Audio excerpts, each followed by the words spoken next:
Welcome along to the market update for today, 17th of April 2022. My name is Paul B, and I'm the founder of Actions to Wealth. Joining me today are three of the team who are going to take you through what lays ahead potentially for the week ahead. We're going to start with the macro market update with Julian. Julian, can we come to you? Yeah, hi folks. I better go onto video so you can see me, and welcome everybody wherever you are in the world. It's lovely to have you on board once again for a market roundup. So today I've just been in with the guys from our group, just talking about one or two things about how I see that in the world. So what I'm going to do is I'm actually going to jump to the conclusions, because unfortunately we don't have 45 minutes for me to go through them.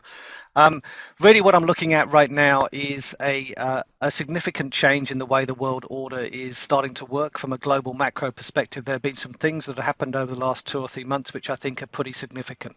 Okay, the impact on the markets. Let's just go through these very quickly, and then we'll have a look at why one or two of these things are happening. So the euro, I am watching for, we have bullish momentum divergence. I'm watching for a change of trend. We'll go and have a look at a chart in a minute. Dollar yen, I believe that there is a good old mercantilist approach being taken by the Japanese government at the moment and the Japanese central bank to reduce the value of the yen to essentially enable them to compete more effectively with Europe at the moment in terms of global markets, and as a result of that they're going to gain market share. Better to have especially as regards Asia, a supply chain partner who is on your doorstep rather than one who is many thousands of miles away, who may at the drop of a hat change their mind about whether they want to do business or not.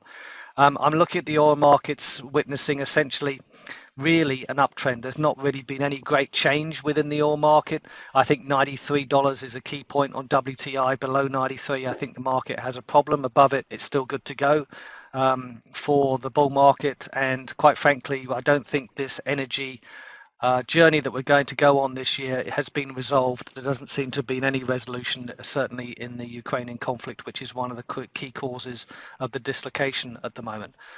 Gold, as you know, I think we're still in a bull market. Nothing's changed. It's lower left or upper right. Still looks good for me. The stock market, I feel that we're in a sell rally rather than buy dip mode at the moment, mainly because I think the Fed has stopped caring about stocks. I think it cares about inflation. And then finally, one of the sad side effects of this is that the bond market is now not really in what I call an anti-fragile asset, so a place to go in times of trouble. The bond market is anything but, and we'll have a look at a couple of charts around that. So let's start with let's have a quick go with the bond market. I hope you can see this. I'll just move everybody out the way for me. This is a chart of US Treasury bonds, a 30-year US Treasury bond. This is when yields are rising, prices are falling. For those of you who've been following the bond market, long-term yields have been going up quite significantly 2022. And if you look back to that, those lows we put in place back in 2020, when you expand this chart a little bit, in the 30-year sector of the market has lost over 35% in value in the course of the last 18 months. It has been carnage in the bond market. This year, that trend has accelerated. We are down over 16% in US long-term US Treasury bonds, and also bonds pretty much around the world, quite honestly, apart from one market. There's one market that has simply outperformed every other bond market in the world this year, and that's the Chinese bond market. So if you're looking for an anti-fragile bond market at the moment, then that place to go is China. Okay, so bonds is really a downtrend, guys. There's nothing to say about that in terms of price, in terms of a uptrend, in terms of yield, until it stops going up, and who knows where that's going to be. In those 30-year bonds, it could be up to 350, who knows. But normally this time of year, we tend to get those bear markets in bonds seasonally. They turn around June time, the middle of June, so it looks like we've got about another 7 weeks to go of the hassles in the bond market. And again, looking at stocks, you can see the pattern here. They've been up for a while. But look at this stuff behind me, right? When the Fed stops caring about stocks, then that's when you have to sell rallies, because we're going through what I believe to be that subtle and overt warning period here. I think trouble ahead. That doesn't mean to say the market's going to go down or go down substantially. I just think it's going to go sideways. For me, the low probability option is for the market to trade up. I think the reasonable probability is flat to down for the next few months. We'll see how that unfolds. Apologies, going the wrong direction. Precious metals. This is a chart of gold. This is a weekly chart. what is there to say? It's lower left to upper right. It's still bullish. Just one quick thing to say on this. When you look at the 90-year and 60-year cycles, the guys at Gang Global have done some great work on this. They're calling the precious metals a lot higher. What does 700% on $1,900 do to the gold market? That puts it at what? 12,000, 14,000? Okay, I know that sounds completely crazy, but there's nothing these days which is normal. So just bear that in mind. I think there's some opportunities still in precious metals. Still love them and love them to bits. Okay, so that's gold, and again, just moving on to oil. There'll be other people who have more to say about oil, but look, again, for me, 93 is a pretty key level. Above that, it looks fine. Below that, I've got issues, but until that point in time, again, it's lower left to upper right. Okay, this is a bull market. Look at this. It's been going on now for over 2 years. Has the energy, and this is the question you've got to ask yourself, has the energy situation around the world resolved itself? Has anything about energy resolved itself? And the answer to that I've got is I don't see the price of coal coming down. I don't see the price of oil coming down. I don't see the price of natural gas coming down. In fact, if anything, it's going up. So pretty much right now, we're looking at bull markets and all of the energy stocks as well as oil. Okay, what is going to turn this around? And maybe a resolution in Ukraine, who knows? But right now, the trend is up. You just got to trade it that way, right? And I think that's the pretty critical thing.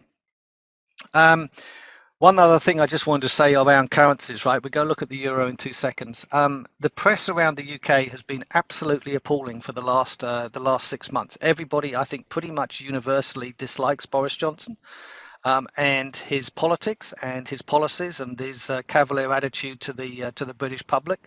Now, that may or may not be something that will last for some period of time. Who knows? But what's really important is the major trading pair, the major trading currency pair. Look at where euro sterling is. It's on its knees, right? It's on the lows. What does this mean? It means that sterling is doing the best it's done for 2 years.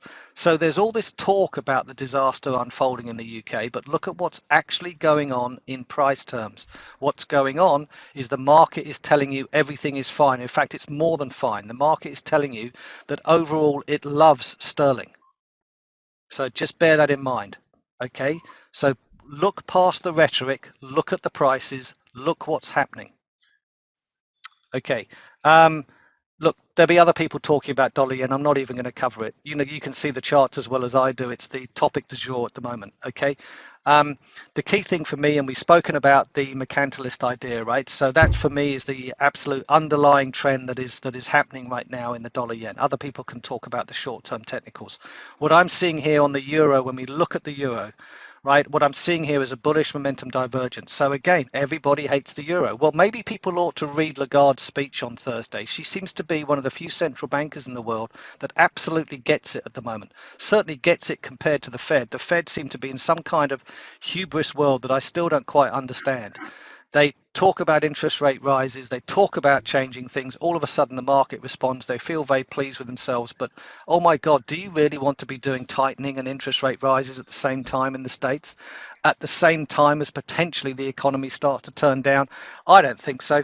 And in fact, quite frankly, I think the Americans have, the Fed, this is the worst Fed that I've seen for the last 20 years. So I think Lagarde, my opinions about her wax and wane from time to time, right now, I think she's nailed it. I think a steady as you go approach is really pretty critical. And quite frankly, Europe needs it because Europe's in trouble, right? They need somebody at the wheel that absolutely understands what's going on. I think Lagarde gets it. So when I see a bullish momentum divergence developing in the euro, together with potentially political and economic rationales for a rally, you can imagine what will happen, and probably the market will see the end of the Ukrainian conflict before the conflict itself sees it. Okay, that's one of the key things to bear in mind. Watch this, right?